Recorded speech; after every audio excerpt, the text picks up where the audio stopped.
Well, good afternoon, everyone, and welcome back here to the launch pad for another launch from NASA Kennedy Space Center and Cape Canaveral Space Force Station. You are joining us for our live launch coverage of the long-awaited Boeing Starliner OFT, or Orbital Flight Test 2 mission. We are coming down T-minus 59 minutes and counting after many months of delays. ULA and Boeing are ready to launch the second commercial crew capsule on its second test flight up to the International Space Station. We're going to run through everything we know about today's mission. Right now, you're looking at a live view of Slick 40 at Cape Canaveral Space Force Station, where we have a United Launch Alliance Atlas V N22 rocket with the Boeing Starliner stationed on top there, ready to go. Fueling has been underway for a number of hours as they have prepared for today's launch. We are currently targeting a liftoff time of 18:54 Eastern Time, or 22:54 UTC, or in the top right of your screen there, you can see a live countdown of how we are progressing. On your screen, you're seeing live updates from United Launch Alliance, and we are expecting them to begin their live broadcast as well here, and we'll be patching that in very shortly. But if it's your first time here, welcome. My name's Zach. I'm the founder and host here at the Launchpad, and here at TLP, it's our mission to inform and inspire the explorers of tomorrow, because we believe that space is better together, and we are glad to have you here for today's launch. If you guys have questions, let us know in the chat, and we will be answering those live throughout today's broadcast as we get underway.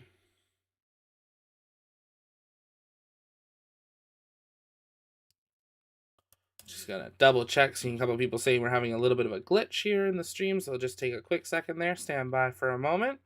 Let me know if you can hear and see us in the chat. Give us a 5x5 if you can hear us okay. That'd be helpful there.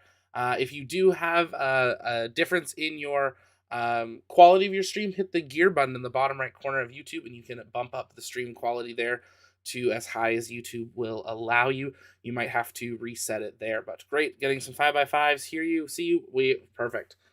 We are here for launch. But as always, here at the Launchpad, we love answering your guys' questions live. So if you have those, send them in the chat. Tag us at the Launchpad, and we'll be answering those as we work through today's stream towards a liftoff. We're not expecting a lot of coverage following the actual launch, but once it's up in orbit. The Atlas V rocket is not a recoverable rocket, so it will be splashed down, crashing down into the Atlantic Ocean.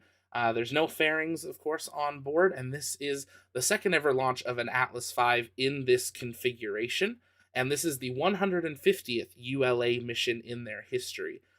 We, believe it or not, it's only middle of May, and we have already had 57. This is the 57th orbital launch attempt of any space agency of 2022, and we're glad to have you all here with us. If you haven't yet, take a moment, engage that like button. It really does help us out. Also share out the broadcast, let people know that we are live.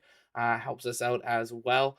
Here at the Launchpad, it's our mission to inform and inspire the explorers of tomorrow, because we believe that space is better together, and we will be patching in the live ULA and NASA feed, listening in to commentators as we enter this final hour of count. That should be getting underway here in a brief moment. We do have rocket chasers out stationed around Cape Canaveral. We've got Marcus on site. We also have Nick on site, so we're grateful for them. If you guys are interested in possibly being part of the TLP crew, head on over to the link in the chat there and consider joining us. Follow us over on Twitter to never miss space news updates, and join over on Discord if you want to join the live comms. We got lots of people hanging out. We got Widow, Doric, Joe, John, Kevin, Timothy, and myself hanging out in live comms there if you want to be in an audio place to talk during today's launch, and I'll be jumping on there for a post-show as well. But on your screen, you're currently looking at a live view of Slick 41 at Cape Canaveral Space Force Station.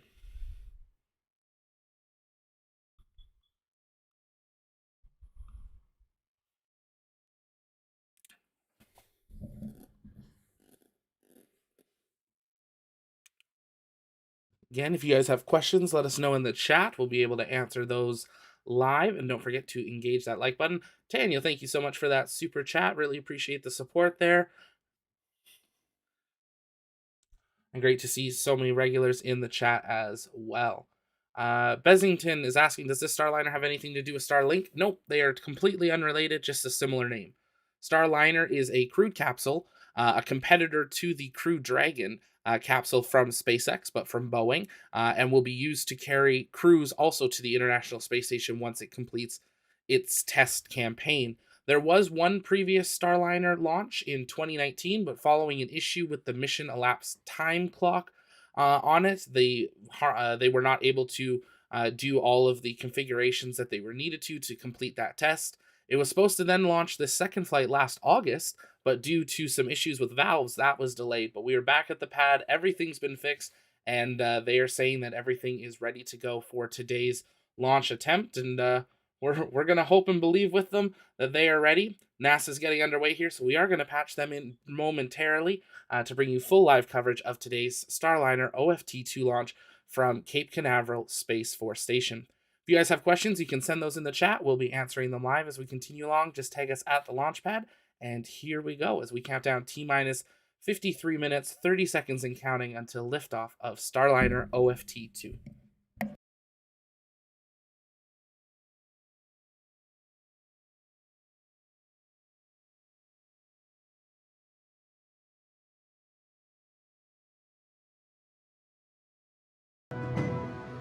You're looking live at a United Launch Alliance Atlas V rocket on the launch pad at Space Launch Complex 41, where we are less than an hour away from the launch of Boeing's Starliner to the International Space Station. And welcome everyone to the Kennedy Space Center here in Florida. It's a humid day. It's a hot day, around 83 degrees, but it's a wonderful day because we're launching a rocket. And we've got coverage for you, live coverage of Boeing's Starliner Orbital Flight Test 2. I'm Daryl Nail with NASA. And I'm Dee Russell with Boeing Communications. Boeing crews worked throughout the day getting Starliner ready from Launch Complex 41, which is just a few miles away from us at the Cape Canaveral Space Force Station. The instantaneous launch window is scheduled for 6:54 p.m. Eastern Time. This is an uncrewed mission that will test the Starliner spacecraft and Atlas V rocket, beginning with launch, then going to docking and undocking, and then, of course, a return to Earth. This test flight will provide valuable data toward NASA certifying Starliner for regular flights with astronauts to and from the space station. Yeah, and the NASA astronauts are really looking forward to that. We're going to talk to them a little bit later on in the show. But let's take you back to yesterday morning. What a beautiful shot this is. Look at that. This is the rollout of the rocket to the pad. 2 rail cars pulling the 3.5 million pound convoy to the mobile launch platform, along with the rocket and Starliner spacecraft, from the vertical integration facility out to the launch pad. What a journey. It takes about 20 minutes to travel that 1/3 of a mile. The Atlas V rocket there, what a great shot. Standing 172 feet tall, or about 52 meters, and it weighs about 979,000 pounds, or 444,000 kilograms, fully fueled. That's a heavy rocket. Fast forward to today, and you can see there from the live shot, in preparation for launch, both stages of the Atlas V rocket were fueled up with propellant, and that happened just a few hours ago. And as you can see from some of our views provided from our launch cameras, it is a beautiful day out. We've got a low cloud deck in the area, some clouds that have developed. We'll talk to our weather officer about that in just a bit. And earlier today, another important pre-launch milestone was completed. Boeing's ground crews inside the White Room closed the hatch to the Starliner. Although there's no crew flying on this second test flight, the Boeing closeout crew is working as if there is. Now let's check in with Launch Weather Officer Brian Cizik with the 45th Space Wing. Yeah, Brian, we've got some clouds that moved in over the area. Earlier today, the clouds were not there. We had clear skies, and it was looking good. But then we started to see some cloud cover, and I can see in the background there that you're tracking that. Yes, Daryl, you're right. And actually, those high clouds that moved in, you're seeing that filtered sunshine behind you right now. Those actually really helped for our launch conditions today. And let me explain that a little bit. So we have this high upper level cloud deck, cirrostratus clouds that are moving into the area. And that actually limited the amount of surface heating that we got throughout the day. And that's how the atmosphere heats up. It's almost like a boiler plate from the bottom. So the surface heats, and that helps bubble up some of those showers and thunderstorms that we see so often here in Florida in the summertime. But as I mentioned, those clouds really help to limit that heating, so we saw a lot less shower and thunderstorm coverage than we would have otherwise seen throughout today. And if you look a little bit farther south, you can see where there was less of those upper level clouds, we actually had more of those showers and thunderstorms developing.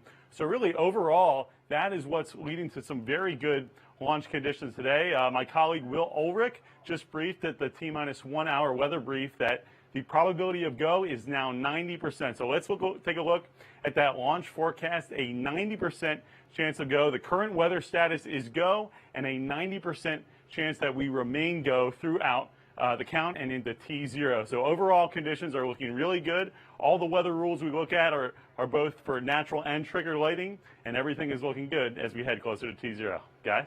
All right, that's a great update, Brian. We'll check in with you a little bit later for that L-30 briefing by Will Ulrich to the launch team. There's a distant shot of a launch pad, Slick 41 as they call it. We are L-48 minutes and counting.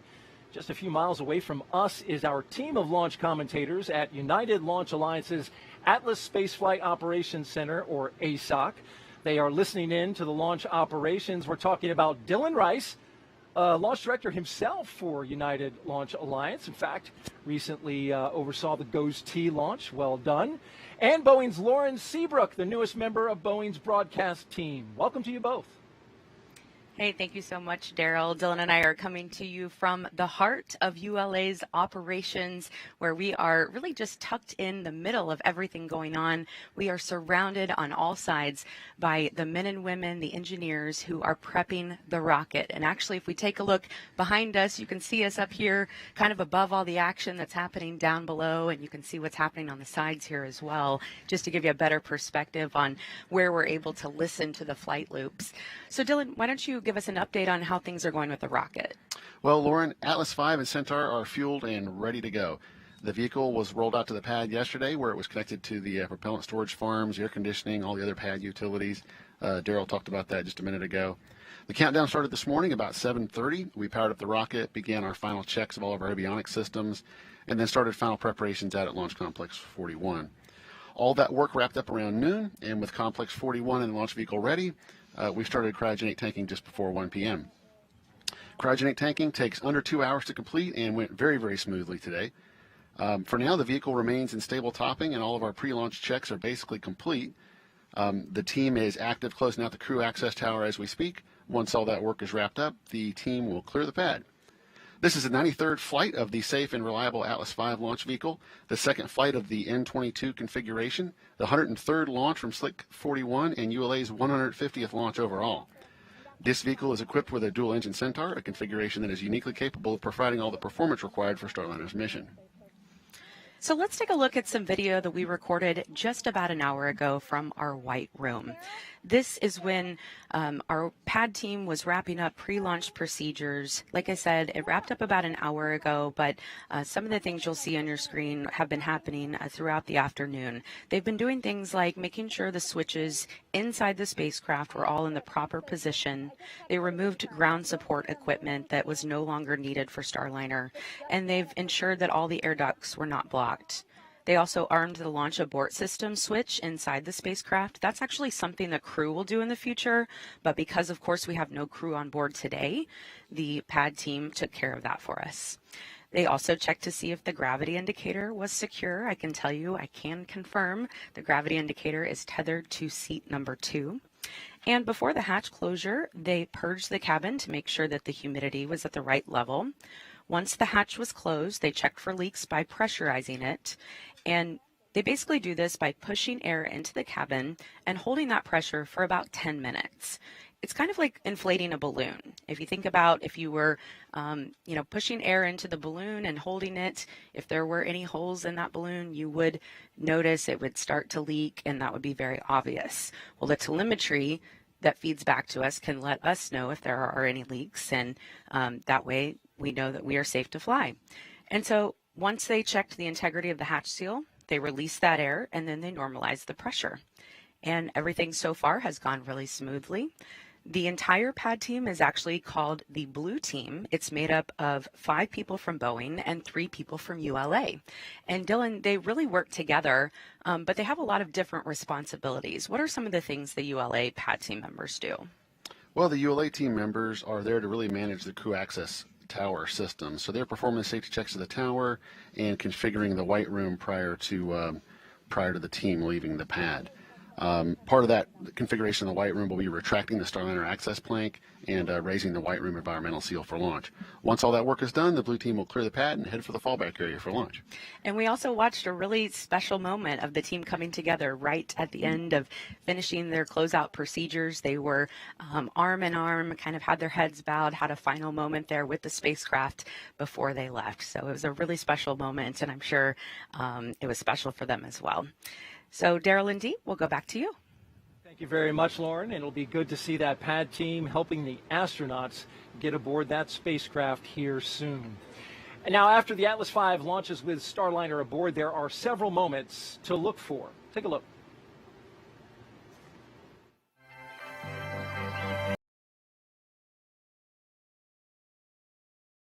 And if you're just joining us, welcome here to the launch pad and our live launch coverage of the Boeing NASA Starliner OFT-2 mission launching from Cape Canaveral Space Force Station as we come down to T-minus 43 minutes, 45 seconds and counting. The launch team is controlling the countdown from the Atlas Spaceflight Operations Center, located about 4 miles away from the pad, and are orchestrating the countdown is the Chief Launch Conductor, Doug LeBeau.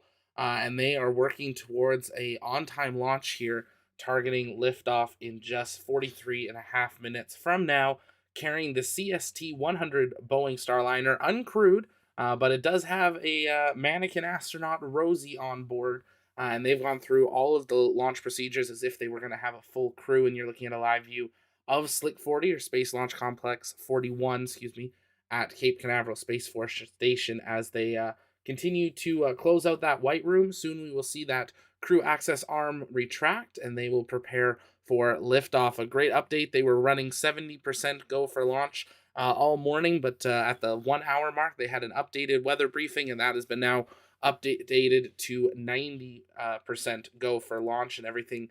The weather, the lightning, the winds are all in the green condition. We've been monitoring those throughout the morning, and everything is looking clear, both at Kennedy and Cape Canaveral, which is a great sign. The International Space Station is busy preparing for its arrival for a 5-day stay docked to the Harmony module there to carry 500 pounds of food and cargo up to the ISS. And then they will offload all that. They will load up Starliner with about 600 pounds of science and garbage, and that will be brought back down to Earth for research and disposal, completing the OFT-2 mission. So a quick mission. Hopefully all goes well. We want to hear from you in the chat. How do you think today's launch is going to go? Total success? Are we going to see some sort of failures? As doesn't need to be said, but we obviously really do hope that today goes well and is successful, so we can bring on line a second spacecraft preparing for launch. But let's listen back in to Mission Control. And Boeing's Josh Barrett are joining us from the Johnson Space Center in Houston, Texas.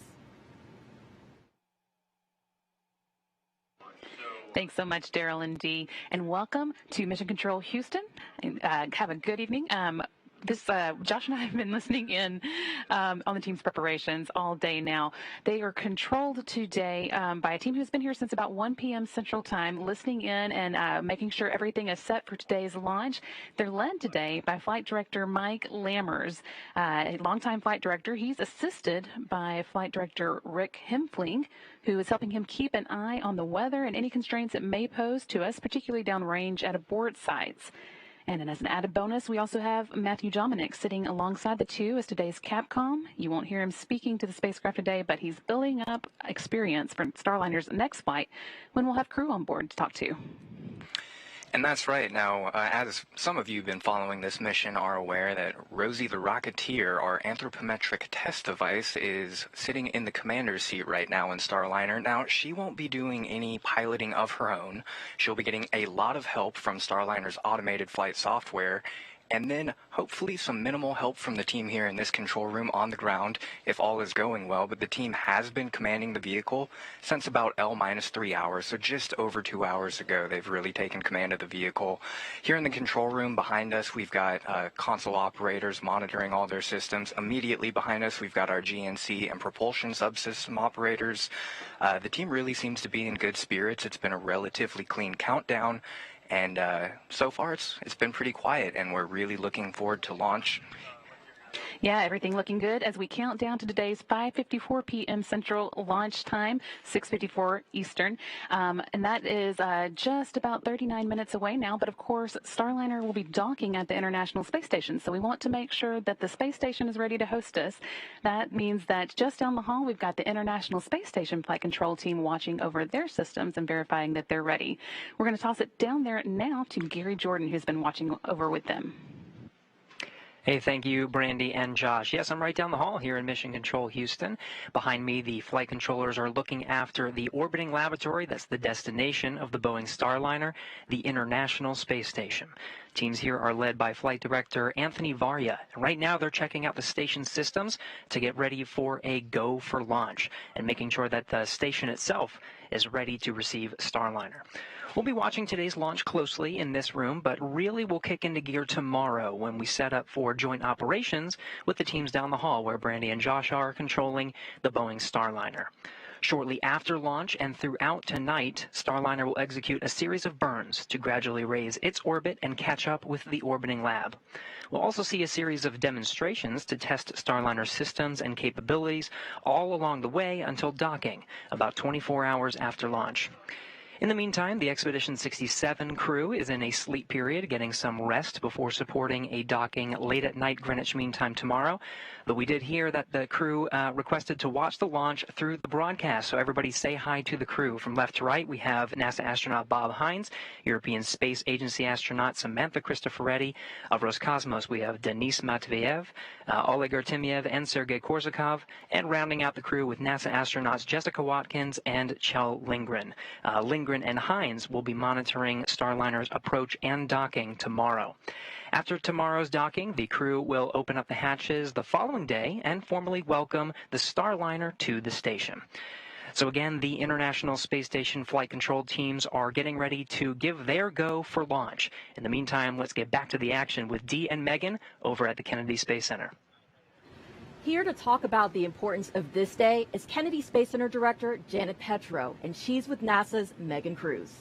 Dee, thank you so much. And yes, this is Janet Petro. Janet, thank you so much for being here. Thank you, Megan. Well, today's flight test is about certifying Boeing's Starliner capsule. Can you talk to us about what that means? Sure, that's right, Megan.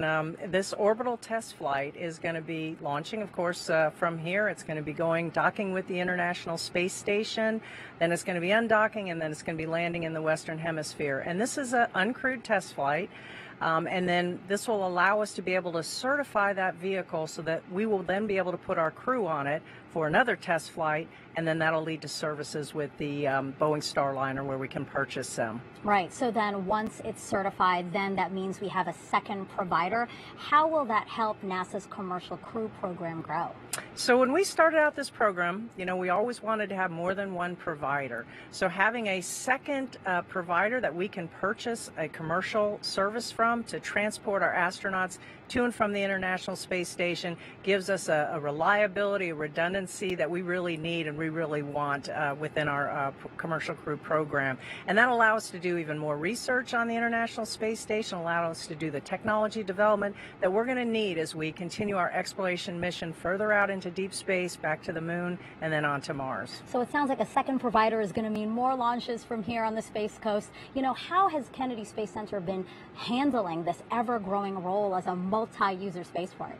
So it's interesting. I found a pamphlet in my dad's belongings that showed that as early as the 1970s, Kennedy was known as America's spaceport. And as you know, about 10 years ago, following the retirement of the space shuttle, we embarked on a transformation to a multi-user spaceport. And what you see out here today is a result of that transformation. And so you're absolutely right. We have an awful lot of launches from here. We are a very, very busy spaceport, and we're very, very proud of it. We have over 250 agreements, close to 100, 250 partnerships and 100 separate agreements out here today.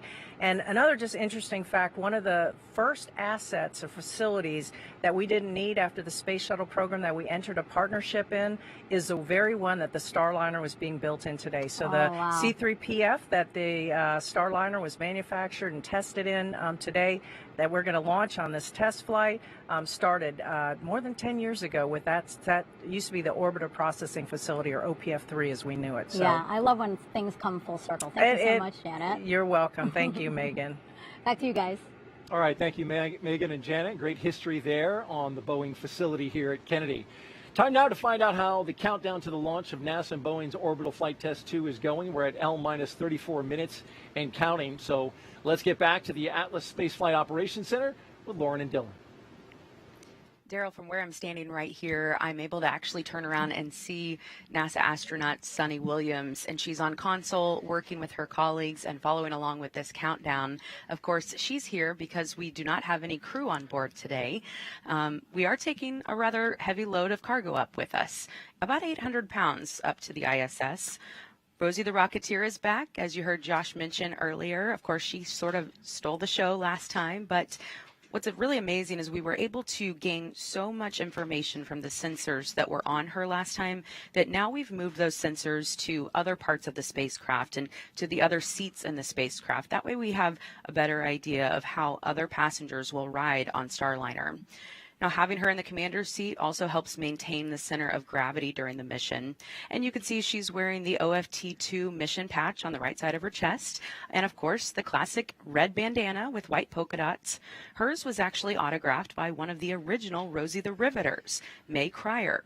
She wrote to her, "To the moon and the stars." Our Rosie named that after that Rosie, of course, and they both embody inspiration, strength, hope, and determination. A famous World War II icon and Boeing factory worker who helped build planes at just 17 years old, Rosie the Riveter recruited scores of women to enter the workforce in record numbers. Today, Boeing continues its rich history of recruiting, supporting, and developing women. I can personally attest to that. And as of last year, women made up more than 24% of Boeing's workforce. Now, let's talk about some of the other cargo going up. They will also be taking NASA cargo with them, food and crew going up for the current expedition crew. And then we will be bringing back about 600 pounds of NASA cargo from the ISS. We will also be taking some commemorative items from many organizations that play a role in Starliner's development, including several American flags, mission patches, and other unique items that will make the trip to orbit. And then later we'll be able to give those back to 14 historically black colleges and universities throughout the U.S. So pretty cool for someone to have something tangible to be able to say this was once in space. Our teams are activating the service module propulsion system right now for launch, sort of like priming your engine, making sure things are ready to go for both nominal and abort situations. Dylan, how are things going at the rocket? Well, things are going great with the rocket, Lauren. We remain in the final built-in hold as we continue to prepare for liftoff. There are a few activities still ahead of us today. The blue team is now clearing the tower and clearing the pad, and final preparations for launch are underway as we prepare the vehicle's propulsion and hydraulic systems for flight. The avionics team will be taking upper-level wind data and loading that into our flight computer that helps Atlas, Centaur, and Starliner kind of steer its way through the winds as we move through the atmosphere. Also, we'll hear very shortly comm checks between the Launch Control Center, Mission Control in Houston, the BMCC at Kennedy Space Center, and then for crewed missions, the astronauts will participate in that comm check as well. Once all that work is done, the crew access arm will be retracted, and then the team will start the final polling for launch. And as you mentioned, there are a lot of things that our crews throughout both ULA and Boeing are doing today as sort of practice for crewed launch. They don't necessarily have to do it today, but it's a good time to practice for the next flight. So, Daryl and Dee, back over to you. We'll check back in with you both in just a little bit. Today is Boeing's third test of the Starliner capsule. In November of 2019, Boeing successfully completed a pad abort test, which demonstrated the spacecraft's ability to keep astronauts safe in the unlikely event of an emergency on the pad or during flight. A month later, Starliner launched on the first orbital flight test, or OFT. The spacecraft got into orbit and safely returned from space, but did not get into the proper orbit to rendezvous with the space station, and that leads us to today with OFT-2. And Starliner's return to the launch pad comes after months of diligent testing and analysis work by the Boeing team. This became necessary when propulsion system valves did not open as designed during pre-launch system checks last year. Here's a closer look at our journey in preparation for today's flight.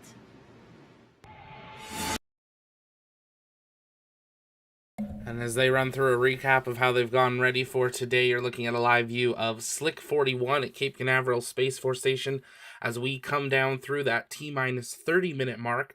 25 minutes remaining in the built-in T-minus 4-hour or T-minus 5-minute hold. So we'll be exiting that hold here in about 25 minutes and resuming that T-minus count. I know many people were asking earlier, why is there a T-minus and an L-minus? It's a little bit confusing on why we have both. And it's because there are actually two countdowns for every mission. Every mission has a L- and a T- clock. An L- clock is a clock that builds in the actual to the second time until ignition and liftoff of a vehicle.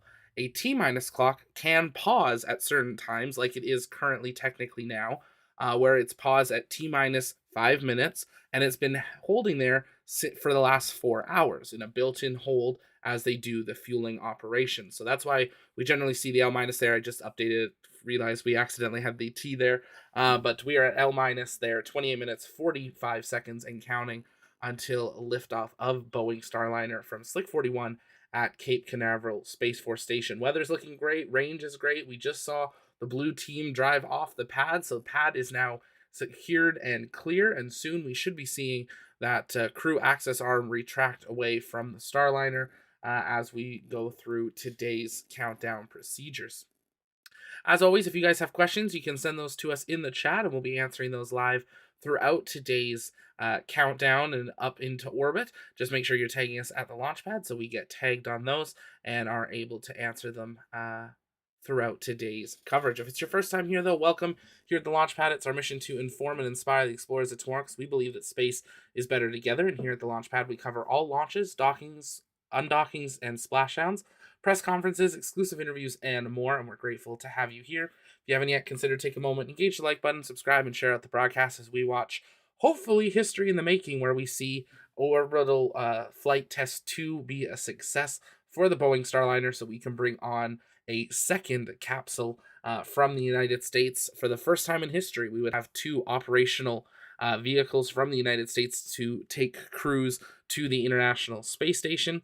And though Starliner may have a short time of a career aboard the ISS, with it retiring at the end of the decade, Starliner will be instrumental for a couple of the private space stations that are in development and will be launching near the end of this decade as well. So Starliner isn't going anywhere, just like Crew Dragon. We're going to see it for a while, so we do hope best success for it here today.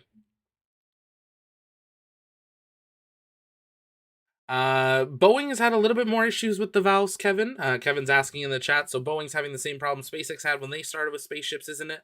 SpaceX didn't have as many issues. They had more issues with their rocket, where Starliner has nothing to do with the rocket. The rocket is an Atlas V rocket being provided by United Launch Alliance. So it is a proven vehicle. Of the 92 missions it's had, or 93 missions it's had 92 successes and one partial success where it deployed its payload, but the payload did not reach the intended orbit for the National Reconnaissance Office, but the National Reconnaissance Office payload was able to counteract that and get to its deployment orbit by itself. So it has never had a failure of that launch vehicle that you're seeing out on your pad today. Now, this is the only second Atlas N22 that we've seen in configuration. Looks like NASA's got a couple astronauts, so we're going to listen in to see what they have to say as we count down T-minus 26 minutes and counting. Thank you both for taking the time. Butch and Mike, You guys were some of the last people to see and look inside that spacecraft today. Mike, we have a shot of you actually doing some work. Tell us a little bit about what you did and what you saw and how you're feeling. Yes, Starliner looks great. Myself and our other astronaut, Sonny Williams, who, along with the Boeing team, stayed up late last night getting the capsule ready. We performed comm checks back and forth to the Mission Control Center in Houston, to the Boeing Mission Control Center here in Florida at KSC. We did it all through the TDRS, which is a tracking and data relay satellite that we use for communication. So everything looked really good. We set up the switches. Rosie doesn't move so much, so we set them up for her, and we made sure the cockpit was ready for launch. Yeah, and I didn't go because Rosie took my spot. Well, she is anthropomorphic, not animatronic, right? So we did give her a high five on the way out. You did? We wish her all the best. She's going to get some great data for us too, especially for the launch loads and the landing loads, so that we know that it's going to be great for humans to go fly. We have a question for Mike Fink now. Why does NASA need 2 commercial crew providers? We can't keep all of our eggs in one basket, and I think some of the words that we've been saying in the past couple of days is dissimilar redundancy. In other words, we have another way to go up besides the SpaceX and the Crew Dragon, and it's dissimilar. So we're not using the same rocket or the same capsule. So if there's something wrong with one, we can still have a chance to continue our continuous human presence aboard the International Space Station, and it allows NASA to not worry about the launches and landings for space station flights, so we can focus on going to the moon and beyond. Butch, how does an uncrewed test flight, which is autopilot, as you know, prepare you for your flight test, where you're going to be doing some of the manual flying of Starliner? Yeah, I tell you, it is uncrewed, and we are very jealous about that, because this is human spaceflight after all, right? But this is a normal progression. This is a test evolution, right? This is experimental developmental spaceflight test. And as you go through, we're testing on the ground, as you know, all the different various systems. We're in the simulator testing software, hardware, and of course this is, like I said, the normal progression. So we'll go through the processes to go all the way to launch, rendezvous and dock, undock, fly around, return to Earth, and enter descent and landing, and all of that. And we learn an immense amount through all of those processes that are beneficial as we go forward, because like you said, we do have also flight test objectives to certify this spacecraft that we'll be doing when we have the crewed mission, which will be next, hopefully 6 months or so. So we'll get there eventually, but we have to get this one done first to make sure that we are in line for that crewed mission. Mike, how does a mission to low Earth orbit help with missions to deep space? Yes, so I was really lucky.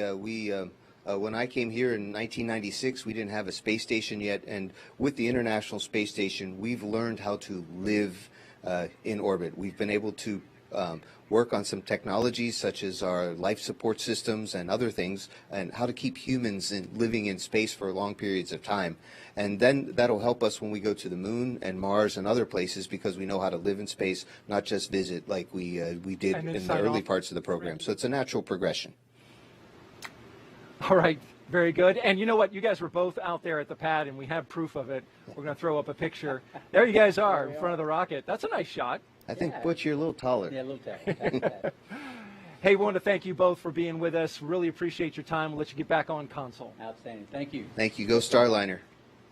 All right, the 45th Space Wing just wrapped up a weather briefing with the launch team. Let's bring back in Weather Officer Brian Cizik to talk about what was discussed. Brian, Will Ulrich gave that briefing, your fellow launch weather officer. Any updates there?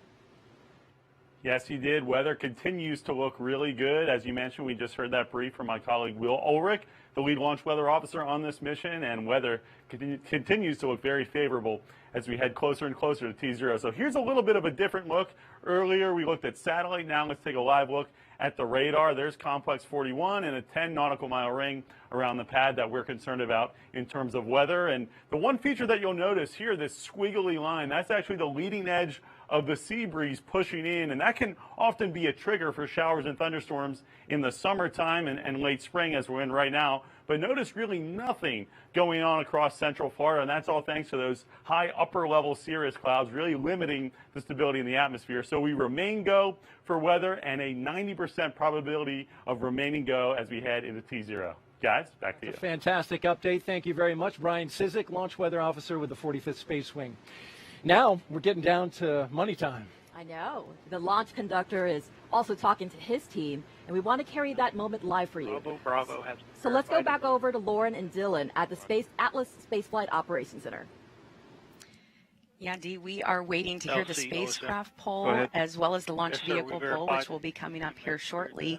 But in the meantime, I want to tell you about some of the preps that have been going on with our team over the last month. Our team has been cycling through Starliner's isolation valves every few days since it was fueled up about 20 days ago, and that has continued while the spacecraft has been out at the launch complex. Just a few hours ago, they also cycled through one last time, meaning they made sure each valve opened and closed with no problem, and everything went well, and we are ready to fly. And they also just a few minutes ago were able to open the valves, and those will remain open through launch. So we are good to go on all of that. Our teams have worked as well on the mission elapsed timer since OFT-1 to ensure that it operates nominally today and during future flights. And before we came on the air, the spacecraft and launch vehicle were synchronized with the mission elapsed time at L-3 hours. That will be done again during the terminal count, and the flight director will verify it once we get into ascent. Now again, in just a few minutes, we are expecting the Starliner readiness poll. Let's take a live look now inside the Boeing Mission Control Center. That is where that poll will come from, and it is a very short poll. We will hear the spacecraft launch conductor, Louis Atchison, poll people inside that room in charge of the propulsion system and power and many other subsystems. We will hear 3 calls. One of those calls will come from the Mission Support Room Manager, or the MSR, and that's because after launch, this room actually turns into mission support as things shift over to Houston. So they are there to have their back of their colleagues over in Houston. We will also hear from the spacecraft test conductor during that poll, who monitors our power systems, and the 3rd call will come from the flight director over in Mission Control. So we are expecting that poll to happen here pretty soon, and I think we will stay quiet for just a moment and listen in for that poll.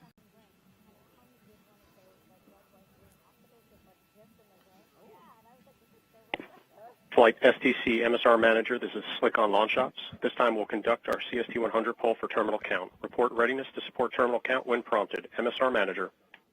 MSR is ready. STC. ECT is ready. Flight. Let it go. CST-100 is proceeding with final configuration for launch. All operators monitor LCCs and report any LCC violations to your operations leads. SMD, Slick, Launch Ops. SMD.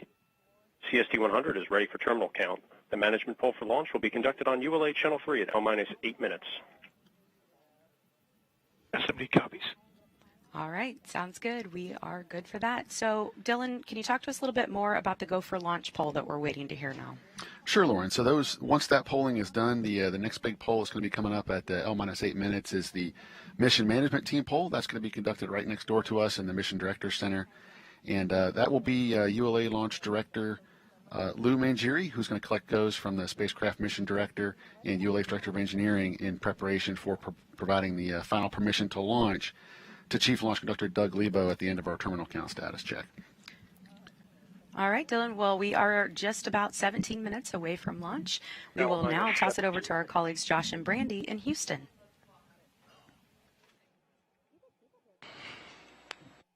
Thanks, Lauren. I feel like we've said the word poll a whole lot just now because it is this point in the countdown when a whole lot of polls happen. Actually, Flight Director Mike Lammers pulled his team right before he reported into our spacecraft launch conductor, Louis Atchison, back in the BMCC. I can't help but smiling because we're all go right now. It is very quiet here in Mission Control. From here on out, console operators will be monitoring what's known as their launch commit criteria, or LCCs, and their flight rules. Now, those are very long, very involved documents that basically just list the parameters that the spacecraft and the rocket have to be in to go to flight. That is including both redundant and primary systems. We went everything on Starliner working before we go fly today.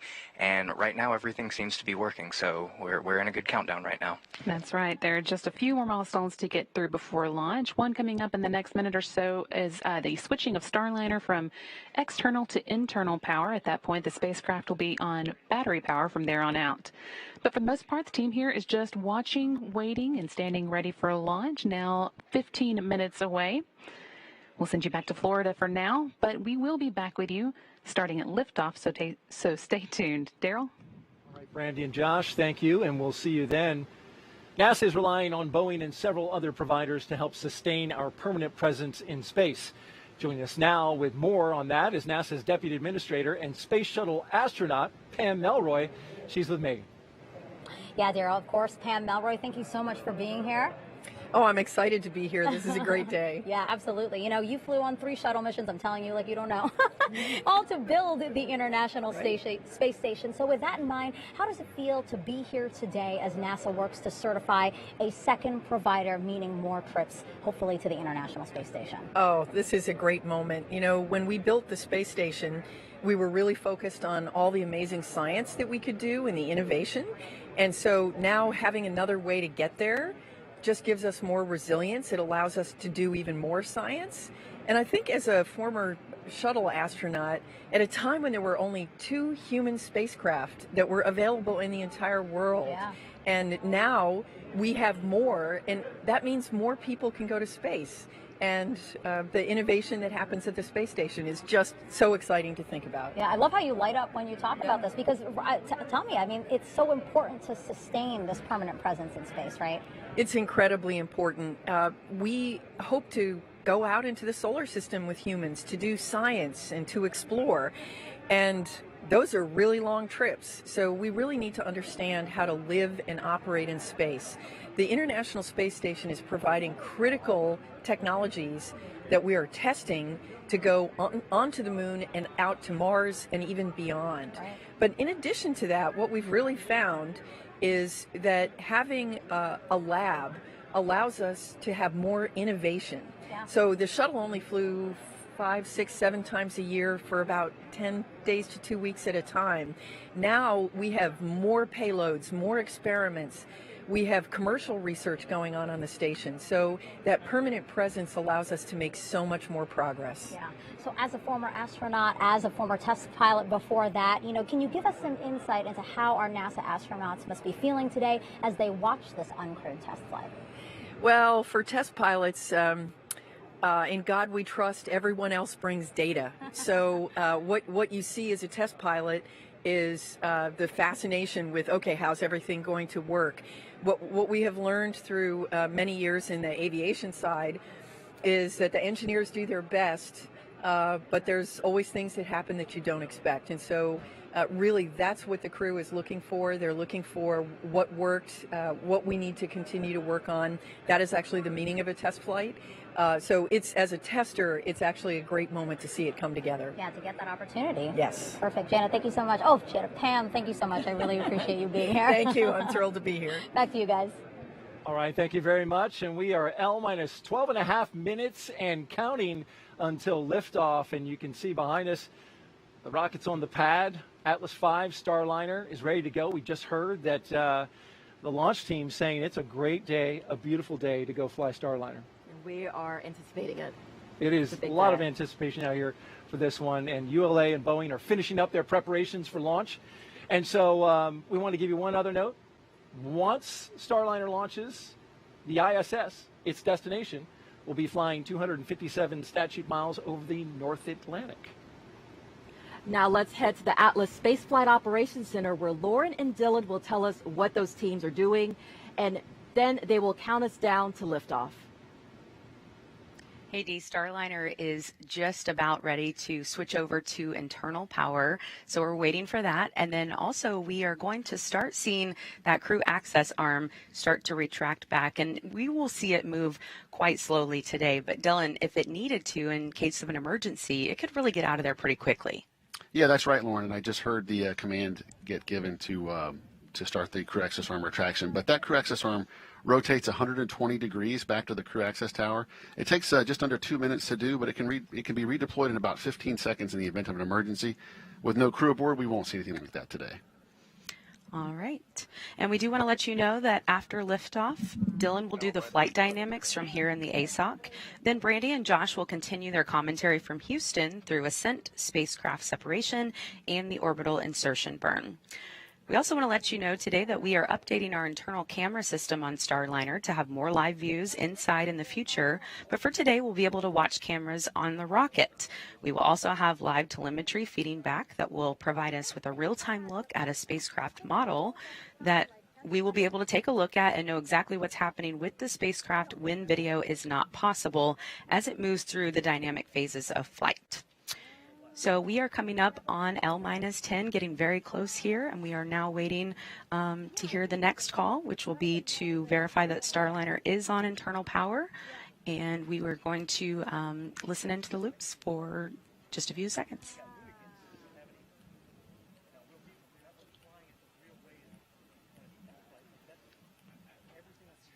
L-10 minutes.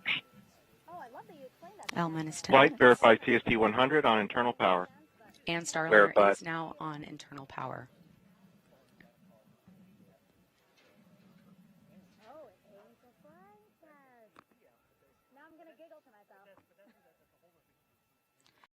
And if you're just joining us, welcome here to the launch pad, our live launch coverage of Starliner OFT-2 launching from Slick 41 at Cape Canaveral Space Force Station. There you can see the crew access arm has fully retracted back into the tower, and they are ready for launch. As we come down to that T-minus 9 minute 20-second mark, things are really going to be picking up. So we're going to listen in to Mission Control for that final LC poll as we prepare for liftoff here of the second ever orbital flight test of the Boeing Starliner. If you haven't yet, take a moment, engage that like button, share out the broadcast. This is it, coming down to the final count.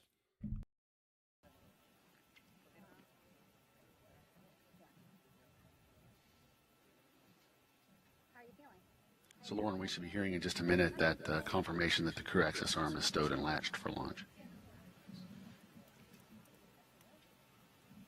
Everything is looking good, and the silence is golden at the moment.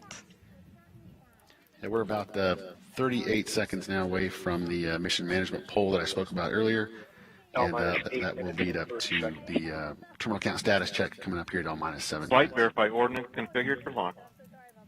Verified. And Starliner's ordnance is configured for launch now. That basically means that the devices that initiate our separation events are ready to support both nominal and contingency operations that happen or could happen during the ascent profile.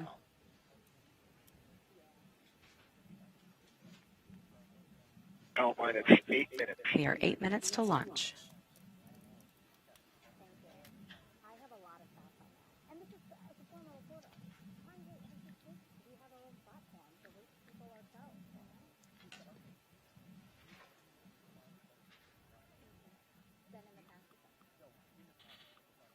All right, and we did hear on one of the other loops that mission management... LC arm control. Go ahead. First F-260, crew access arm stowed for launch. Roger. And that call indicating that the crew access arm is now stowed and latched for launch. LC switch to ready position. All steps are complete prior to the status check.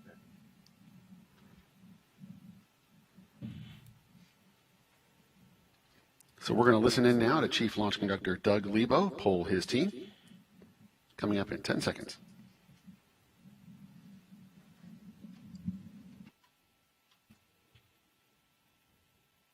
L-7 minutes. Status check to proceed with terminal count. Atlas systems, propulsion. Go. Hydraulic. Go. Pneumatic. Go. LO2. Go. Water. Go. Sensor systems, propulsion. Go. Pneumatic. Go. LO2. Go. LH2. Go. Has gas. Go. Electrical systems, airborne. Go. Ground. Go. Facility. Go. RFFTS. Go. Flight control. Go. GCQ. Go. Op support. Go. Com. Go. Umbilical. Go. Arm control. Go. ECS. Go. Redline monitor. Go. Quality. Go. Op Safety Manager. Go. ULA Safety Officer. Go. Vehicle System Engineer. Go. Anomaly Chief. Go. Range Coordinator. Clear to proceed. Flight Director. Houston Flight is go. Launch Director. You have permission to launch. Proceeding with the count. ALC, verified T0 is set for 22:54:47 Zulu. Verified.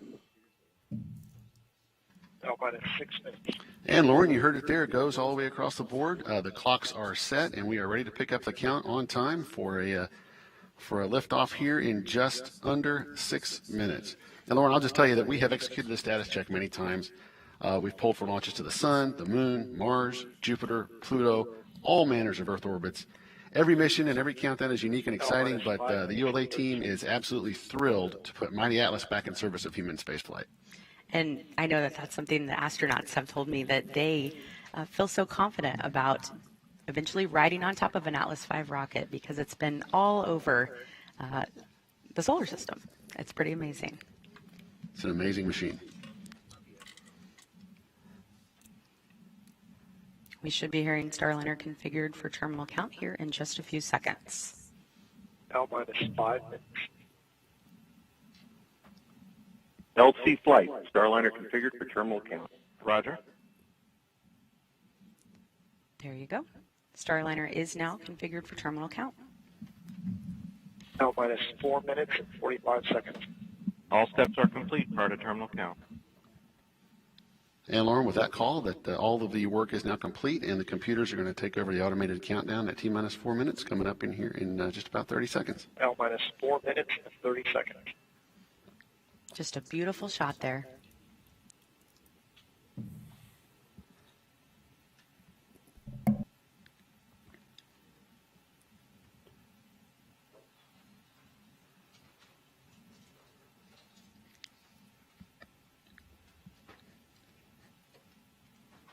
On my mark, the time will be T-minus 4 minutes and counting. 3, 2, 1, mark. 3:55. Ground pyros enabled. Ground system ordnance has been enabled. And we heard just there that they have resumed the T-minus count, exiting that 4-hour planned built-in hold. So we come down to 3 minutes, 30 seconds in counting. If you haven't yet, take a moment, engage that like button following today's launch, because it will be a short launch coverage as we watch Starliner get into orbit. We hope you'll join us for possible coverage of the docking tomorrow, but you can join us in our Discord for free. The link's there in the chat. We're going to be doing a post-launch hangout in the live comms there, and make sure you follow us for live updates throughout today's and this coming week's Starliner orbital coverage, as we'll be live tweeting updates from ULA and the team there. But as we come down to 3 minutes and counting, let's see a go, no go from our crew in the poll there. If you remember, you can use the go, no go emojis. If not, just type it in. But here we go. L-minus 3 minutes and counting. Securing LO2 topping. Pressurizing Atlas tanks. Topping of liquid oxygen in the Atlas has now completed, and Atlas propellant tanks are pressurizing for flight.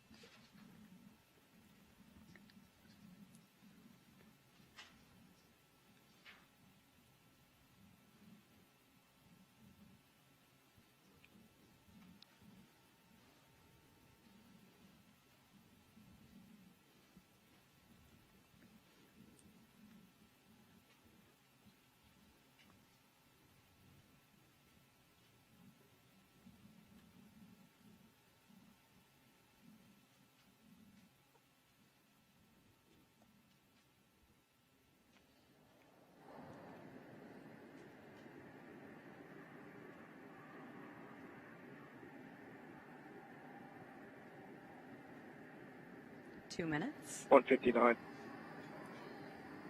Vehicle internal. 1:55. Bot sequencer start.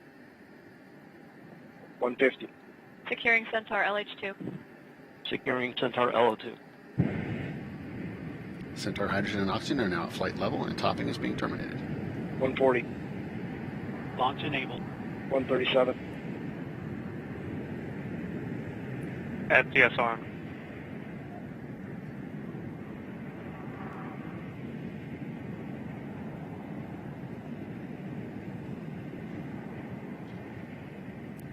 120. OC is armed. SES count started. EDS ascent.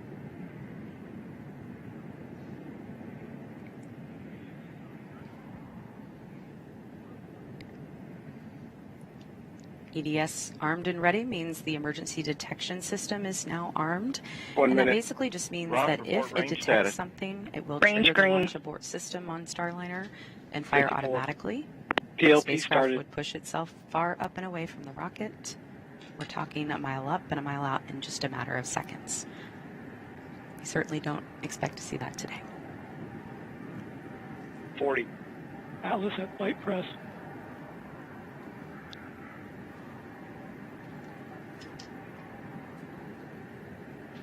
Thirty. 30 seconds. Centaur at flight press.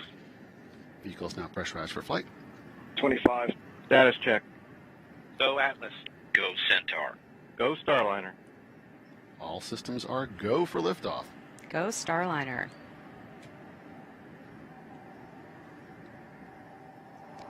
Ten, 9, 8, 7, 6, 5, 4, 3, 2, 1, and liftoff. Starliner is headed back to space on the shoulders of Atlas, powered by a workforce dedicated to its success.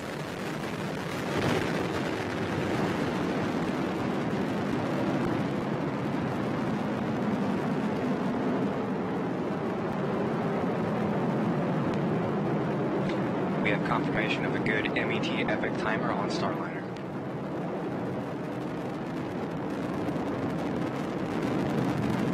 Atlas executed its roll program. Already ready is now Engine throttling down to attitude, give the maintain crew a acceptable heads-up dynamic position if pressure we on had the crew vehicle. on board today. This is the first planned throttle down for Atlas in preparation for max Q. Max Q, maximum dynamic pressure on the vehicle.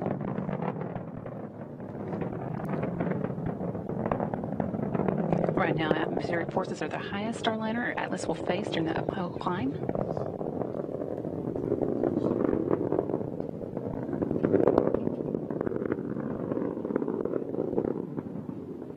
Mach 1, Atlas 5 and Starliner are now supersonic. Vehicle now throttling up. Up next in about Engine 20 response seconds, is looking good. Starliner's 2 solid rocket boosters will run out of fuel and burn out.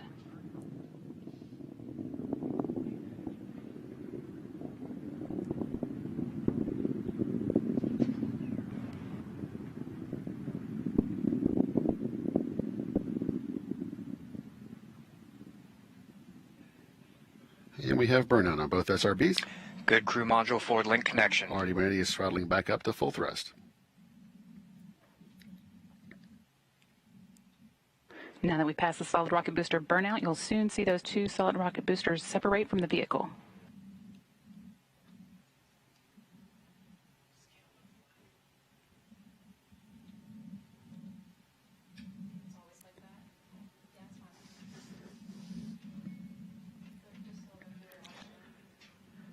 Atlas 5 now weighs just 1/2 of what it did at launch, burning propellant at a rate of 2,800 pounds per second.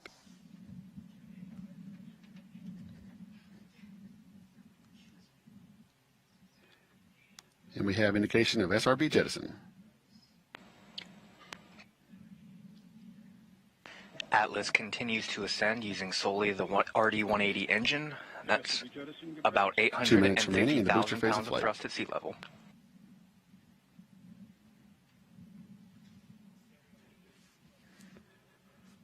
RD ready is throttling down slightly as expected. Engine response looks good. Teams here on the ground confirming Starliner has a good trajectory. We're now 2 minutes and 55 seconds into today's flight, flying at an altitude of 56 kilometers.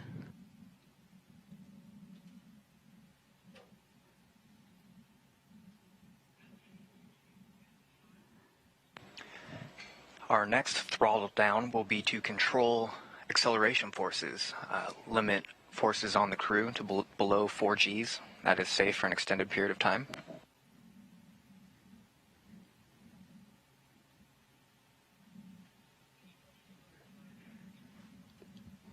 One minute remaining in this burn. 1 minute to BECO. Archimedes now throttling to maintain 3.5 G acceleration on the vehicle.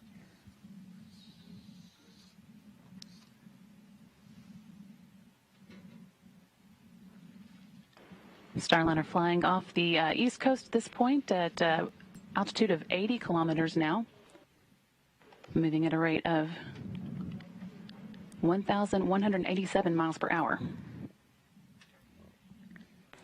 It's just passing North Carolina and Virginia off the northeastern seaboard. For those of you watching along the coastline, you might be able to see this launch.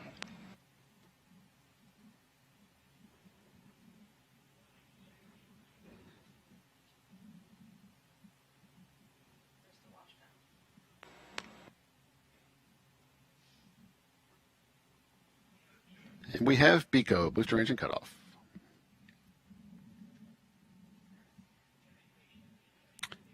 We have successful staging, pre-start on the RL-10s.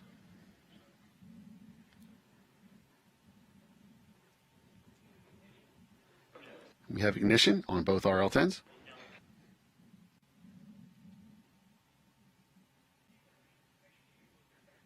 Centaur's now gone to closed loop steering.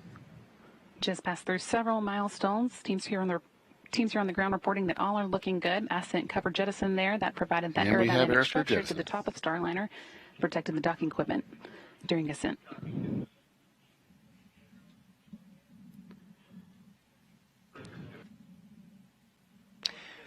And now that Starliner and Centaur are free of the atmosphere, well into the vacuum of space, that aeroskirt has been jettisoned.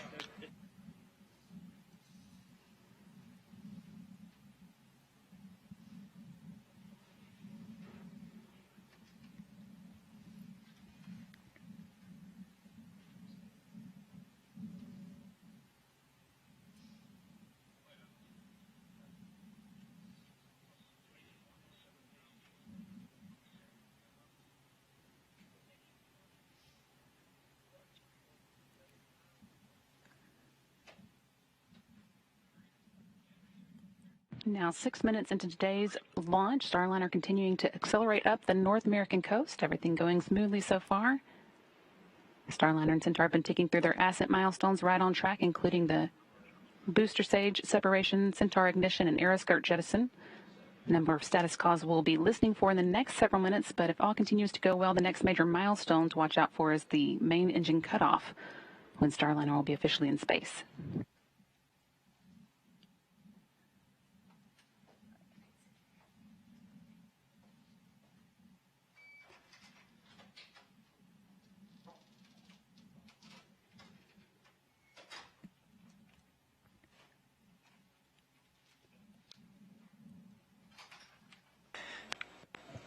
We heard a report from ULA's team. We had a little bit of an overperformance on the booster, but that's a good thing. Centaur is more than capable of adjusting on the fly in its closed loop performance.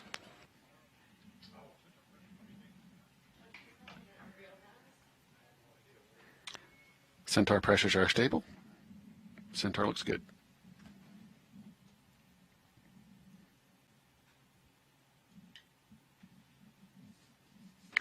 Flight control teams are also monitoring the performance of the sublimator on Starliner right now. The sublimator is what is used to control cabin temperatures going up to space and coming home. Normally we use the radiators on the service module, but those are not powered up until we get into orbit.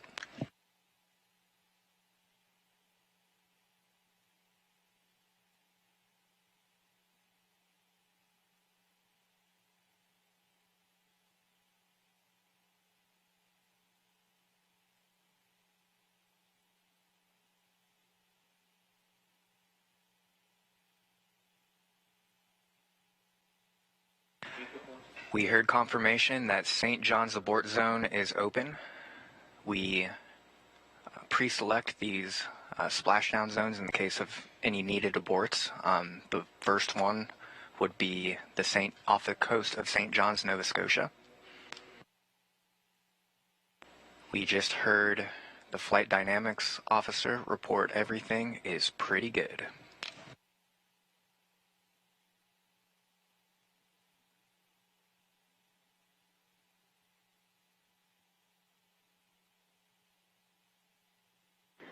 Flight controllers here in Mission Control confirming that our main engine cutoff time is looking stable. It is going to be 11 minutes and 50 seconds into the flight. We are now 8 minutes and 50 seconds in, so that's still about 3 minutes to go until we hit that milestone.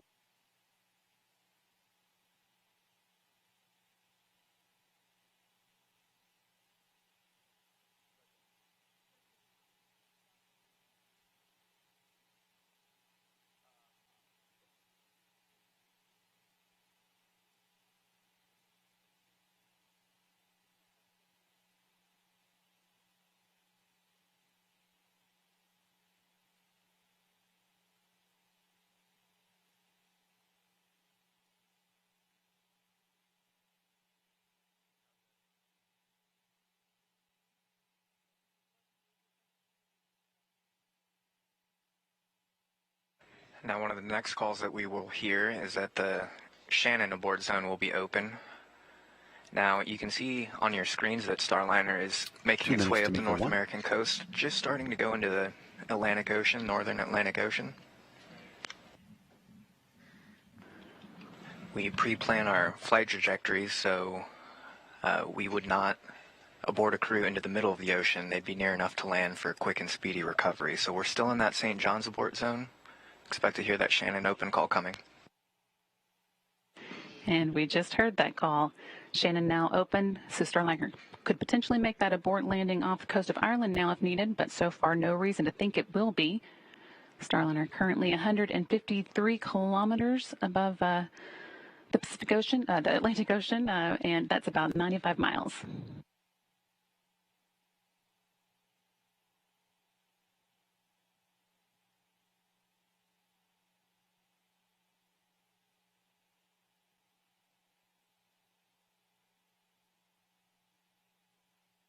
$60 seconds to MECO.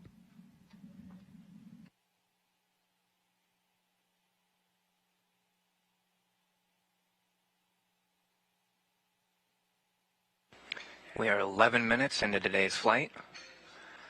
Centaur and Starliner are passing Mach 23, Mach 23.3 and counting.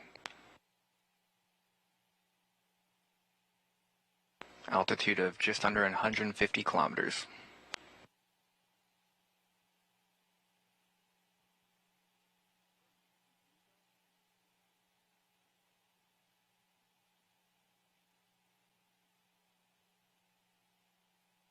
MECO's main engine cutoff when both of the dual engine Centaur RL-10s are scheduled to shut down. That again is coming up at 11 minutes and 50 seconds, about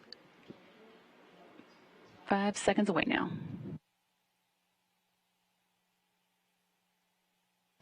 And we have MECO 1. Centaur engines have cut off. RCS is now at 100% Main engine cut off, 4SL. right on time. Starliner is in space, but not done with the ascent milestones. Hearing in the room that it was a good main engine cutoff. The next milestone that we'll be looking for is launch vehicle separation, when Starliner will separate from Centaur booster and fly on its own.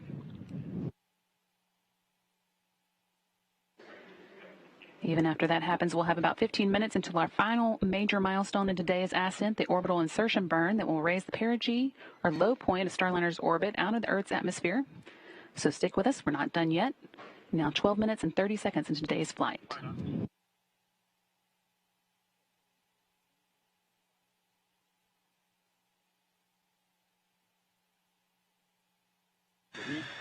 We just heard our Atlas console position report a spacecraft separation for 1450 after launch. Still about 2 minutes away. Now, right now, ULA teams are confirming that Centaur is in a good configuration for separation, making sure that all of the pressures in the tanks are stable and it will be able to conduct a proper disposal burn later.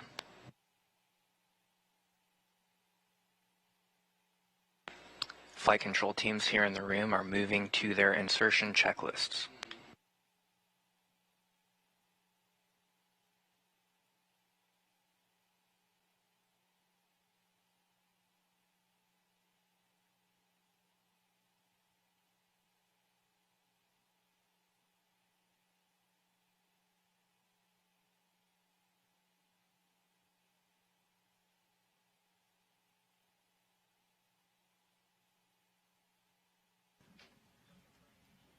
60 seconds to spacecraft SIP. Centaur has now achieved its separation attitude. Just under a minute now to go until the launch vehicle separation. The team here on the ground reporting that Starliner and Centaur are both ready for it in the right orientation and on a stable trajectory.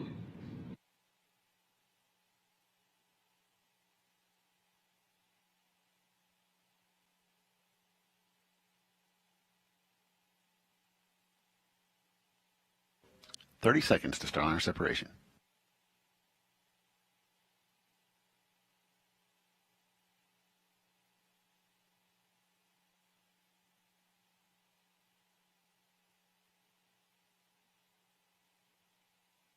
Centaur is holding attitude for Starliner separation. 10 seconds to separation.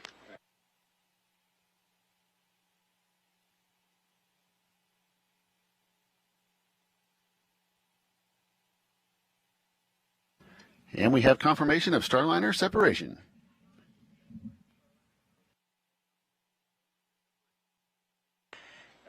And Starliner is flying alone on its way to orbit.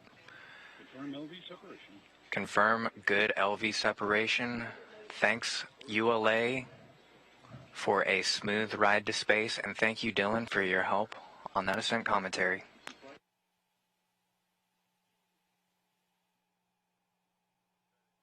That milestone behind us, the next one we'll be watching for is that orbital insertion burn. That is going to raise the perigee, or the low point of Starliner's orbit, out of the Earth atmosphere, putting it in space for its full orbit. That's an important milestone to reach. It's going to be a 45-second burn. It'll change Starliner's velocity about 85 meters per second, or 190 miles per hour. And that's going to be coming up at the 31-minute mark in today's orbit. We're now just under 16 minutes into today's flight, so still about 15 minutes to go for that. So there's a number of things that flight controllers are working on right now. They're transitioning Starliner from its launch mode over to its orbit mode. That includes powering up things like antennas, heaters, and those radiators that I mentioned earlier.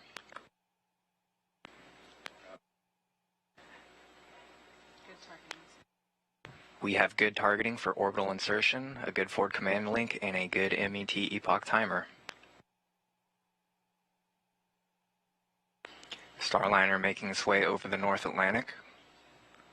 Some other things going on right now. They are powering down some what's called demonstration flight instrumentation. We have some extra sensors on there for these demonstration flights.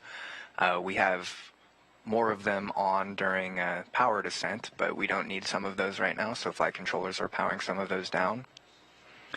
But some other things that are powering on include those propulsion line heaters. When in the vacuum of space and in the Earth's shadow, it gets quite cold, around negative 250 degrees, so we want to make sure those propulsion lines don't freeze. And the radiators are those little small silver discs you might be able to see on the side of the service module. If you remember your high school physics, the only way you can get rid of heat in a vacuum is through radiation. And so that sublimator will be powering down, and the radiators will be taking care of the heat management for the rest of the flight until we get ready to come home. Some things that you also might be seeing on your screen are some RCS jet activations. Those are just helping the target for that orbital insertion burn.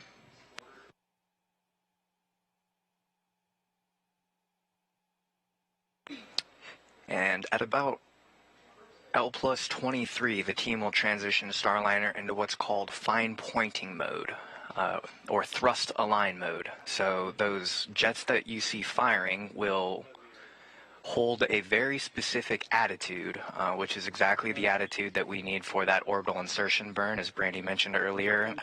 We want that 85 meters per second of delta V to be going in exactly the right direction.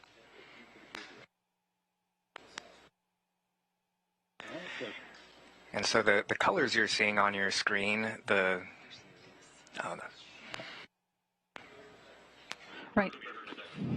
The colors you're seeing on the screen are indicating Starliner's track right now. Starliner is currently coming up on the coast of Europe and is about 224 miles 139 miles, 224 kilometers above the Atlantic Ocean as it makes its way to the topmost or highest part of this orbit. It will be heading southeast over Europe and a little bit of Africa in the next few minutes as it begins its journey to start catching up with the International Space Station. Again, one of the major milestones coming up in preparation for that is the orbital insertion burn, coming up at the 31-minute mark into today's flight. We're now just over 19 minutes in.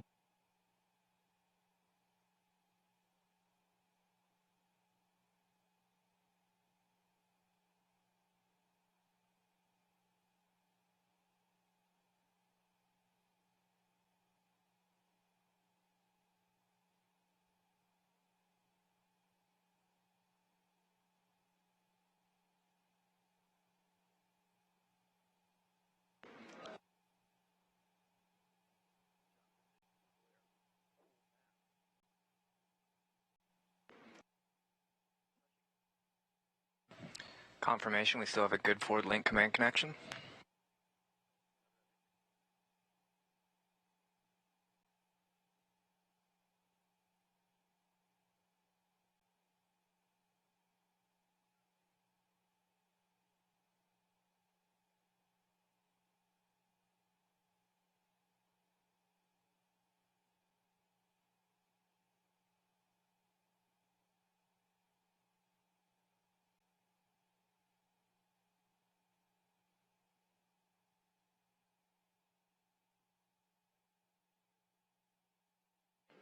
Getting a look at the number of teams who have been supporting today's launch all across the U.S., in particular here in Houston. A few here of the flight director, Mike Lammers, and Rick Hempling, who's been assisting him, particularly with weather observations. And earlier you saw several of the teams who have been supporting from the launch site in Florida.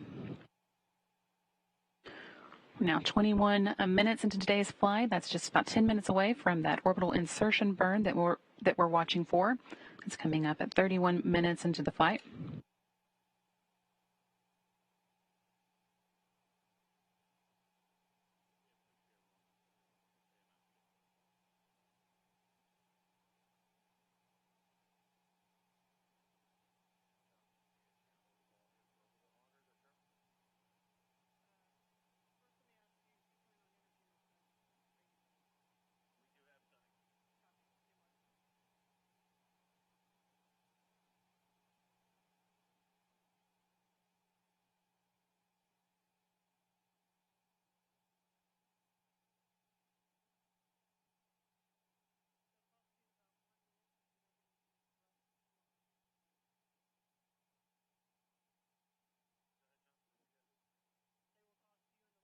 So we're about a minute away before the flight controllers put Starliner into its thrust align mode. Once again, just making sure that Starliner is pointed exactly at the right attitude for that orbital insertion burn. It's going to hold that attitude.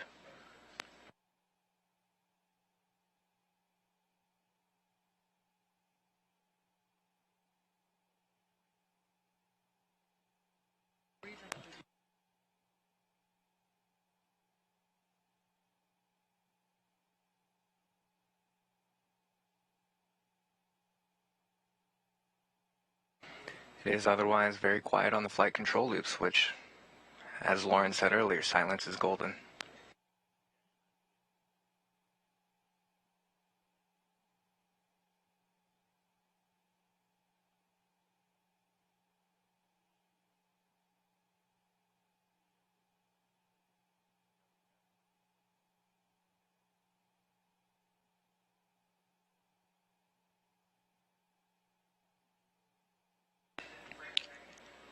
Guidance Navigation Control Officer confirmed that Starliner is moving towards that OI attitude and will begin holding for orbital insertion.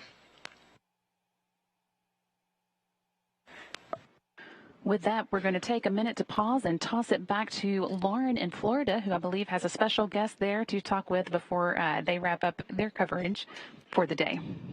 Lauren? Hey, Brandy, thank you very much. Yes, joining me now is NASA astronaut Sunny Williams. Thank you so much for being here, Sunny. Thanks. It's great to be here today. And I know you've been following along. I've actually been able to see you from my perspective up here. I saw you in the moment of liftoff. You had your game face on. What was going through your mind at that moment? Yeah, it's pretty amazing. Actually, leading up to this, I've been thinking about all the teams all over the country who are supporting this, you know, of course, here in Florida, but then back in Houston and Denver. It's just a huge team to get this thing off the ground and to get Starliner into flight. So at the moment of liftoff, I have to admit, though, I was thinking about what it's like to be sitting inside of there. So, you know, unabashed to just imagine what it will be like for the next launch when we have people riding in Starliner and this Atlas V being a human-rated rocket. It's pretty awesome. Yeah, we heard the guys earlier saying they were jealous about Rosie. Absolutely. Well, just a few months ago, we were talking about how much confidence you have in the Atlas V rocket. And what made you say that? Yeah, you know, we've been here a couple times watching launches, of course, not only for Starliner, for OFT the first time around, but also for other payloads that have gone up on the Atlas V. And, you know, they're pretty expensive. I told my mom at one point in time, if they're putting that expensive payload on top of that rocket, I feel pretty good about that. And I know the team, I've been here, talked to a lot of people who have worked on this, you know, this rocket, both here, Decatur, for example, as well in Denver. And I understand the engineering, or at least I tried to understand the engineering that goes into this complex machine, and you know they are A+ you know people doing just such a great job. So I know that their hearts are with us and ready to launch humans into space. Well, we are waiting for that orbital insertion burn. It is a very important milestone for Starliner. What are you watching for here? Yeah, we just want to make sure that, you know, that burn goes off without a flaw. We get circularized around the planet, and then we can all take a deep breath and let the spacecraft fly for a little bit and get ready for the rendezvous profile for the ISS. So I think that is really what we're waiting for, just to make sure it's going to happen correctly, which, you know, all indications are great. The spacecraft is working well. Now, Sunny, I see you at the office quite often. I see the guys at the office quite often. You guys really have worked closely with the people who have their hands on this spacecraft day in and day out. What does that relationship mean to you? It's huge. Like I mentioned, during the days leading up to this, I really was just thinking about the teams, all of the hard work that they've gone, you know, into getting the spacecraft ready to go, as well as getting this rocket ready to go. I know ULA has done a lot of work leading up to this after the last attempt, and this relationship is so key. I feel like I just want to stay committed to them to make sure that we get to the finish line with getting people to the International Space Station. And so as soon as you guys finish up here tonight, then what happens? Where are you going next? Oh, heading back to Houston. You know, Mission Control in Houston right now has the spacecraft, and we want to watch the rendezvous profile. You know, we're also, all three of us are sort of sitting in the shoes of, or in the seat of Rosie, you know, wondering what it's going to be like and what the spacecraft is going to see, how it's going to act in all of that rendezvous profile. So we'll be right there following along. So it's going to be an exciting 24 hours. I'm racing back. I'll be home tonight to be able to be in Mission Control in some capacity watching, just like here, watching that rendezvous profile. And can you tell us much about what would happen between now and crewed flight? What kind of training do you have to go through, and what kind of things are we going to be working on with Starliner? Right. So this mission is going to prove, you know, we're going to learn stuff. Not everything is going to go 100% correct, right? We learn stuff every time we take something to space. And so we're going to take those lessons learned from this mission and apply it to the next launch, which is the crewed flight test. But even beside for that, we have testing that we're ready to go do. We have the crew validation test, which is coming up this summer, where the three of us will be in the spacecraft, you know, in the suits, in the seats, checking out the environmental control system, checking out the ergonomics, making sure we fit, we're ready to go.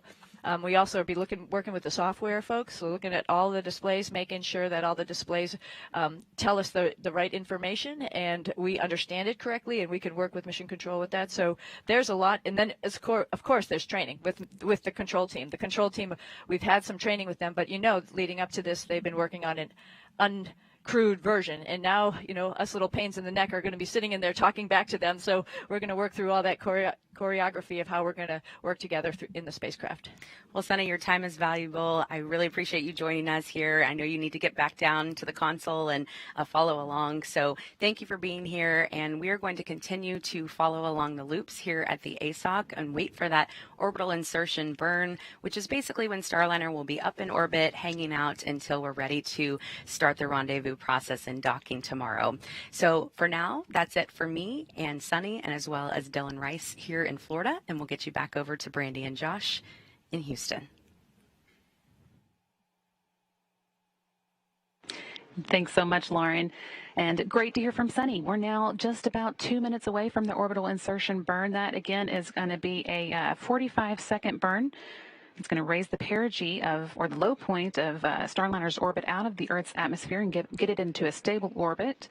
And after that, we'll begin checking out the critical control systems before tomorrow's docking.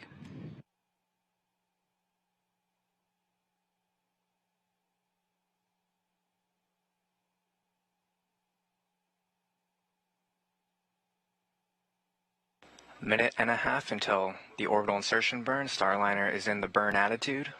You might have seen earlier the nose of Starliner might have been pointed down towards the Earth, but that's actually the attitude that it needs to be, because as it orbits around the Earth, it will no longer be pointing at Earth. It will be pointing at that specific point in space that the orbital insertion burn will send us to. And once again, there'll be a lot of thruster activity. We want those 4 aft-facing OMAC engines, that's about 1,200 pounds of thrust each, to be pushing in exactly the right direction. OMAC standing for Orbital Maneuvering and Attitude Control. They're going to fire for 45 seconds for this burn, changing Starliner's velocity by 85 meters per second, or 190 miles per hour. 30 seconds to go now until that burn ignites.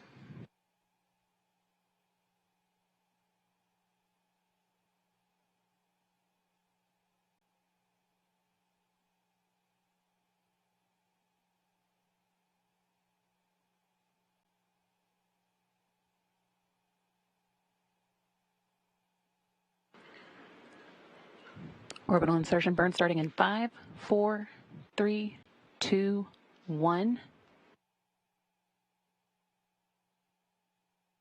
Again, this burn is going to last for 45 seconds.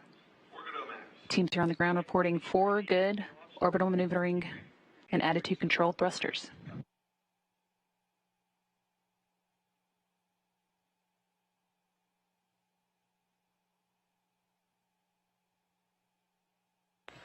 Now the colors you're seeing on those jets, or you were seeing on those jets, they indicate which integrated propulsion controller those jets are mapped to. We have 3 IPCs, integrated propulsion controllers. OI cutoff in 5, 4, 3, 2, 1.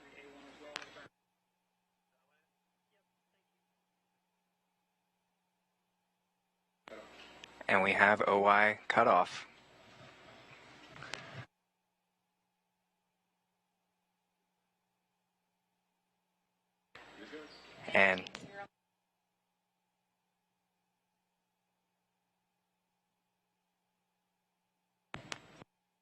And we have confirmation from Flight Director Mike Lammers. We have a good orbital insertion burn.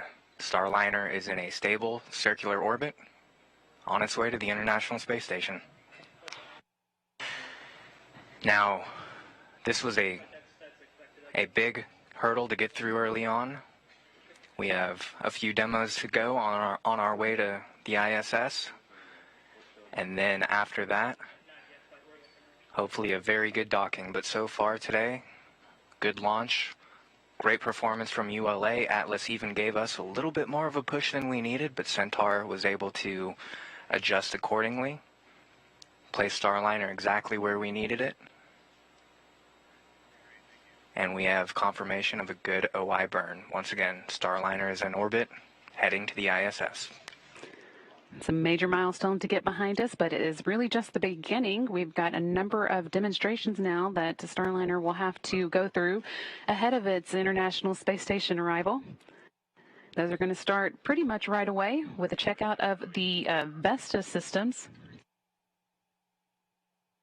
VESTA stands for Vision-Based Electro-Optical Sensory Tracking Assembly. They're basically sensors that take measurements that Starliner uses for relative navigation. Starliner has 2 of them, and each contains 4 sensors: a camera with a narrow view, a camera with a wide view, an infrared camera, and a LiDAR unit that uses laser to detect range.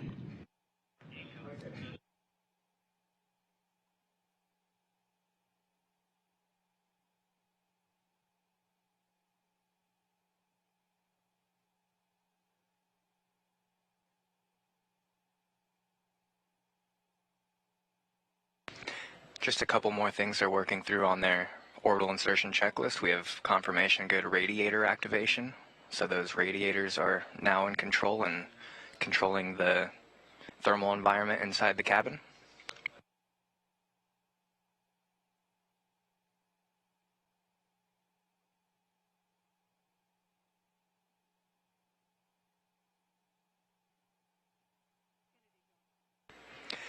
And going back a little bit, just to help you guys learn a little bit about Starliner, going back to those IPCs, that blue, green, and red is what propulsion controller each of those thrusters are mapped to. So if you think of the flight controllers like the brain of Starliner, the IPCs are kind of like the nervous system, translating kind of those commands into movement. So we'll see the team continue to exercise those throughout the flight. Next up are a couple demos, but I think for now we'll wrap up here in Houston. That's right. With that last milestone safely behind us, we're going to say goodbye for the night. The Starliner team here in Mission Control will be monitoring continually as Starliner makes its way towards the International Space Station. Right now, Starliner is about 118 miles above the coast of Africa, heading towards the Indian Ocean. And with that, since the next destination for Starliner is going to be the International Space Station, we're going to get an update from Gary Jordan down the hall in the International Space Station Flight Control Room. But that is it for Josh and I for the night. That was a great launch, and we are excited to see Starliner on its way. Gary? Hey, thanks, Brandy and Josh. It is so great to see Starliner in a good orbit and heading for the International Space Station. Teams here in the Space Station Flight Control Room will be monitoring Starliner's approach over the next 24 hours to dock with the orbiting lab. In that time, it will perform activation and checkouts of various systems, a few early demonstrations of its thrusters, guidance, navigation, and control equipment, as well as its communication systems as it executes a series of burns to gradually raise its altitude and get closer to the station. Tomorrow, be sure to tune in for our coverage of the approach and docking phase. When we get inside the approach ellipsoid, or about a 2-kilometer marker from the station, we'll see a few critical demonstrations of the Starliner to verify some of the spacecraft's capabilities to keep astronauts safe. We'll see station astronauts command a hold of the Starliner, and we'll see the Starliner perform a retreat maneuver in the approach corridor. After today's successful launch, we're targeting to start our coverage of Starliner's approach to the station at 3:30 p.m. Eastern Time tomorrow for a docking scheduled for 7:10 p.m. The International Space Station crew is expected to host a welcome ceremony of the spacecraft to the station the following day, and we may get some peeks inside the Starliner. It'll be a busy week here in Houston during that docked phase of Starliner, and there's a lot to do. In the meantime, that'll do it for us here in Mission Control Houston. With that, I'll send it back to Daryl and Dee over at the Kennedy Space Center. Thanks, Gary. I'd like to thank the launch and flight teams across the country for making this day possible. But as you've heard many times, we know this is the first of many critical milestones for this test flight. Once docked, the Starliner will undergo a number of checkouts, including battery charging, transferring files through the space station downlink, hatch open and close, and cargo transfer. And of course, all of these demonstrations will provide the data needed to bring Boeing closer to having the privilege of carrying astronauts to and from the space station. And NASA astronauts are certainly looking forward to that. The docking that you mentioned, scheduled for a little bit less than 24 hours from now at 7:10 p.m. Eastern Time. And while we're talking schedules, make sure you stay tuned for a post-launch news conference at 9 p.m. Eastern Time on our website, nasa.gov/live. And NASA, Boeing, and ULA leadership will be on hand to answer questions about the OFT-2 test flight up until this point in time. Until then, and then afterwards, you can find updates at nasa.gov/commercial crew, all one word. And then, of course, you can follow us on Twitter, as you can see there on the right-hand side, at @commercial_crew. We leave you now with another look at the launch of Orbital Flight Test number 2. But before we do that, I got to compliment that jacket. Oh. That's a nice jacket. That's right. Yeah, it's looking good. Keep your eye on it. Yes. Somebody might burgle it from you if you're not looking. For D. Russell, Boeing, ULA, and all of us here at the NASA Kennedy and Johnson Space Centers, I'm Daryl Nail. Have a good night, and remember to keep looking up.